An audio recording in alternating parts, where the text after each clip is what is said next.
अगर पढ़ रहे हो और आपको ये एहसास हुआ जो मुझे इतना बैकलॉग मेरा लग गया है, इसे कैसे कंप्लीट करना है, तो ये अच्छी बात है। अब इसका सोल्यूशन क्या है वो जानते हैं।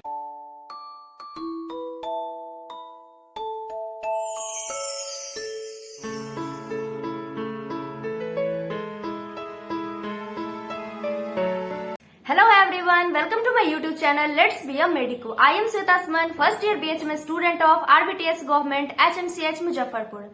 आज मैं बैकलॉग से रिलेटेड सारे प्रॉब्लम्स को कवर करने वाली हूँ।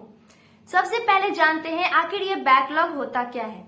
तो ये बैकलॉग जो है बहुत सारे अनटच्ड टॉपिक जिसको आपने कभी पढ़ा ही ना हो उसका ढेर हो जाना, या फिर ऐसे टॉपिक्स जिसको आपने पढ़ा तो है लेकिन आधा अधूरा पढ़ा है, उसका अच्छे से कॉन्सेप्ट क्लियर नहीं है, अच्छे से आप क्वेश्चन नहीं कर पा रहे हो, तो उस टॉपिक का भी अगर आप जमा हो जा रहा है आपके पास तो वो भी बैकलॉग ही बन जाता है।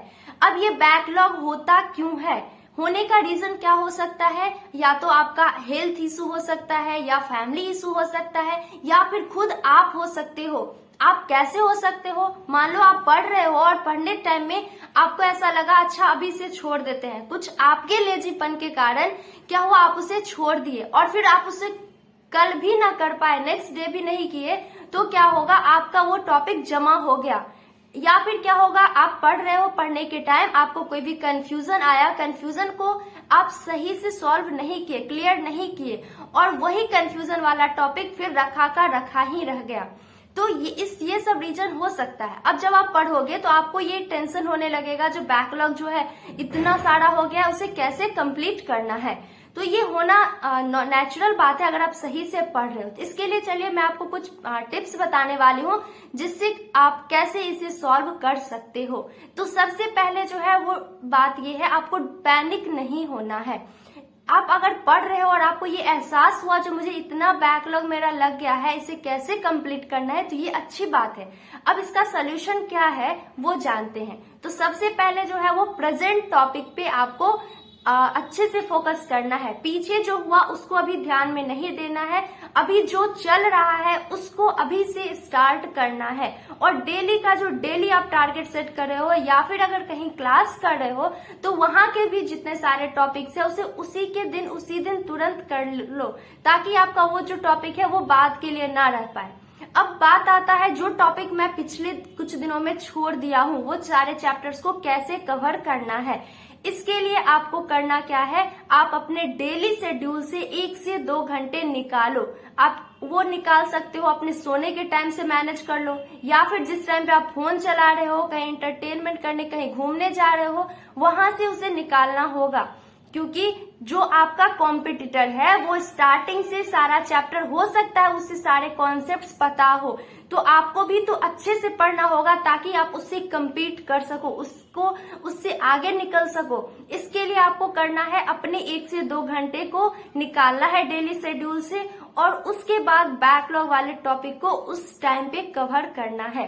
अब बात आता है कि किस तरह से बैकलॉग वाले टॉपिक को कवर करें। तो आप जब टॉपिक का सिलेक्शन करोगे तो एक चीज ध्यान देना है कि अपने आप को ओवरलोड नहीं कर लेना है, ताकि क्या होगा मान लो बहुत ज्यादा ले लिए तो उससे आप पूरा भी नहीं कर पाओगे और आपको डीमोटिवेशन सा फील होने लगेगा। इसके लिए करना क्या है, आप जब टॉपिक सिलेक्शन करोगे तो बैकलॉग वाले टॉपिक में मान लो एक डिफिकल्ट टॉपिक ले लिया तो डेली टारगेट वाले में थोड़ा सा इजी टॉपिक लेंगे ताकि दोनों मैनेज हो जाए और आप उसे कंप्लीट कर लो। नेक्स्ट पॉइंट जो आता है वो आता है वीकली रिवीजन करना ही करना है।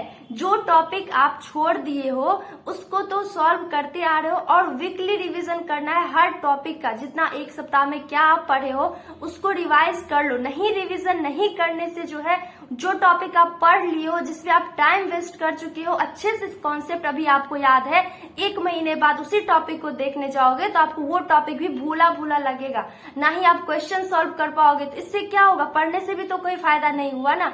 इसीलिए रिवीजन करो ताकि जो पढ़े हो कम से कम उतना तो याद रहे, और जो टॉपिक नहीं पढ़े उसके लिए हम एक्स्ट्रा एफर्ट डाल दें। इसीलिए रिवीजन करना ही करना है, वीकली रिवीजन करना है, जिसका बेनिफिट एग्जाम में तो बहुत ज्यादा होने वाला है। बिना कंफ्यूजन के आप सही सही आंसर बना सकते हो और सिली मिस्टेक्स नहीं करोगे अगर रिवीजन आपका स्ट्रांग रहेगा तो। इसीलिए अच्छे से पढ़ना है और अभी टाइम है, अभी पैनिक नहीं होना है, पेशेंसली सारे टॉपिक्स को अच्छे से कवर करो। अगर आप आपको कोई भी प्रॉब्लम हो रही हो प्रिपरेशन में तो आप मुझे कमेंट बॉक्स में इन्फॉर्म करें, मैं उसका सोल्यूशन डेफिनेटली दूंगी. So keep studying, be motivated, stay tuned with my channel and don't forget to like, share and subscribe. Bye bye. See you in our next video.